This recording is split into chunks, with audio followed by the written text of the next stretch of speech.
Hello everyone, welcome to our video today on position, velocity, and acceleration graphs. And most importantly, how they all relate to one another. Now this might seem like kind of a hefty subject, and you know what, it really can be, but there are some ways that we can make this a little bit easier. So if you're not familiar with position, velocity, acceleration, I would go back to those other videos. Just a quick recap. Position is the location of something with basically related to a reference point. Reference point can be anything. Typically, if you're running a race, it'll be the start. You could say through your day, your reference point is your bed, so that's where you end. It's your distance from that place or your displacement in particular. It can be positive or negative. If you have a positive position, that means you're in front of the reference point. If you have a negative position, you are behind the reference point. And I do want to just say that we are only dealing with a 2D timeline here. Okay, you don't have to worry about any third dimensions. All we're dealing with is 2 dimensions. Velocity is the speed and direction that something is moving in. Not just speed, the direction is also very important. And that's telling you if you are moving positions in which direction. If you have a positive velocity, your position, I'm just going to say P, is increasing. Say your velocity is 1, that means we're going to just use meters per second for this whole video just to make it a little more simple. If your position, or if your velocity is 1, then every second your position is increasing by 1. If you have a negative velocity, P is decreasing. Same thing, if you have a negative 1 velocity, your position is decreasing by 1 every second. Acceleration relates to velocity the same way the velocity relates to position, that if your acceleration is positive, V is increasing. Again, if your acceleration is 1 meter per second, which again, if you're confused on the units, please refer to the acceleration video, your velocity will be increasing. If your acceleration is negative, your velocity will be decreasing.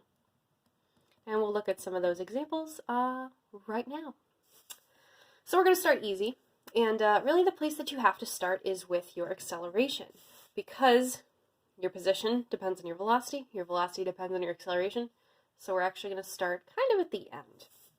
If your acceleration is 0, that means, and again, for every x-axis in this whole video, it's all going to be in seconds. You can take a look at that there. And then every position is going to be in meters, every velocity is going to be meters per second, every acceleration is going to be meters per second, hopefully to keep things steady and make a little bit more sense. So that means if our acceleration is 0, that at 0 seconds, it's 0, at 1 second, it's 0, 2 seconds, 0, etc., etc., etc. So our line just looks like that. Okay. If our acceleration is not increasing or decreasing, or is 0, it's not positive or negative, which means velocity is not changing. So let's say, for instance, we're going to say velocity is 1. Whatever given problem you'll have will tell you, but we're just going to make it easy and make it 1. If your acceleration is not changing, then your V is not changing. So that means at 0 seconds, velocity will be 1. At 1 second, velocity will be 1. At 2 seconds, velocity will be 1. 3 seconds, etc., etc. Your velocity is not changing, so your line's not changing either. Give a nice straight line like that. That's not too hard, huh? I think we've seen stuff like that before. However, your position also depends on your velocity. Your velocity is the amount that your position changes per second, how many meters per second. So our velocity the whole time is 1 meter per second. So your position changes by 1 meter per second. Let's just make it easy. Say we're starting at 0. At 1 second, our velocity is 1, so we have moved by 1 meter in 1 second. At 2 seconds, we've moved 1 more meter in 1 second. 3, 1 meter, 4, 1 meter, 5. So in 5 seconds, we've moved 5 meters. You should also think back to the motion sensors, and this should also make sense. As you move away from the sensor, your line trends upward like this. All right, let's make this a little more complicated if my camera will focus. There we go. Now instead of acceleration being 0, we're going to make acceleration 1. So at 0 seconds, acceleration is 1. At 1 second, acceleration is 1. 2 seconds, acceleration is 1. It's not changing every single time. It is going to be 1. So it's in a nice straight line like that. Looks pretty similar to our velocity line, right? If your variable is constant, then so is the line, right? Velocity can be changed by acceleration. Acceleration is the rate of change of velocity. So every second, our velocity is increasing by 1 meter per second. Okay, I'm going to start again at 0 velocity. At 1 second, our velocity is increased by 1. At 2 seconds, our velocity is increased by another 1. At 3 seconds, is increased by 1. Increased. Should also look pretty familiar, right? You see a trend going on there? Now here's where it gets a little bit tricky. Now since our velocity is increasing, that means the amount that we move every second is also increasing, okay? I'm actually going to start down here at -5, just so we can see a little bit more of the curve. We have no velocity at 0. At 1 second, our velocity is 1 meter per second, so that means we move in 1 second 1 meter. At 2 seconds, our velocity is 2 meters per second, so that means at the second we have moved 2 meters instead of 1. At 3 meters per second, we've moved 3, so 1, 2, 3 meters. And at 4 seconds, our velocity is 4 meters per second, so we move 1 more second, and then we go up by 4. That line looks quite a bit different.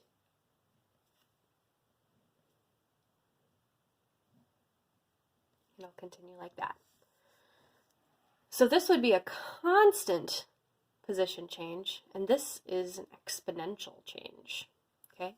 The velocity is not constant in this instance. The velocity is changing. You can think of it like taking your foot and slamming it down on the pedal to make your car go faster, or if you're on a bike, you start to pedal really, really fast and you start to accelerate. I think we understand the idea of acceleration, but what that actually means for how you travel in a certain amount of time is not always so obvious. Okay, one last example for this time before you get some practice. Now we're going to make our acceleration -1. So as we've been doing, if it's -1 at 0, it's right there. At 1 second, it's still -1. At 2 seconds, still -1. 3 seconds, 4 seconds, 5 seconds, it's all still -1 because it hasn't changed, right? I'm going to make a straight line like that. Same thing over here. We're going to start with 0 velocity. That means at 1 second, we subtract 1 from that, is -1 is the velocity. At 2 seconds, we subtract another 1, so -2 is our velocity. At 3 seconds, we subtract another 1, so -3. Another one, -4, -5.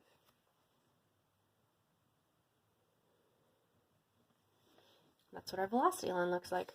Probably looks, I'm having trouble with focusing today. There we go. Looks kind of mirror to the first one, right? Well, that kind of makes sense. The only thing that's changed is the positive or negative. The value is the same. So really the only thing that should be different is the direction of the line, which is exactly what we're seeing. And just to keep up that trend, we're going to start our last position over here at +5. At 1 second, our velocity is -1, so our position is going to change by -1, going to decrease by 1. At 2 seconds, our velocity is -2, so it's going to decrease our position by 2. At 3 seconds, our velocity is -3, so it's going to decrease our position by 3. -4, keep going. Oop. There we go.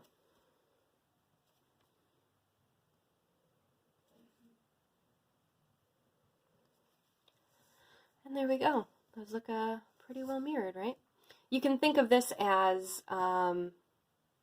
this is your drive to school and you're speeding up. Well, now you're finally going home. Your bus is starting to speed up and head away from the school.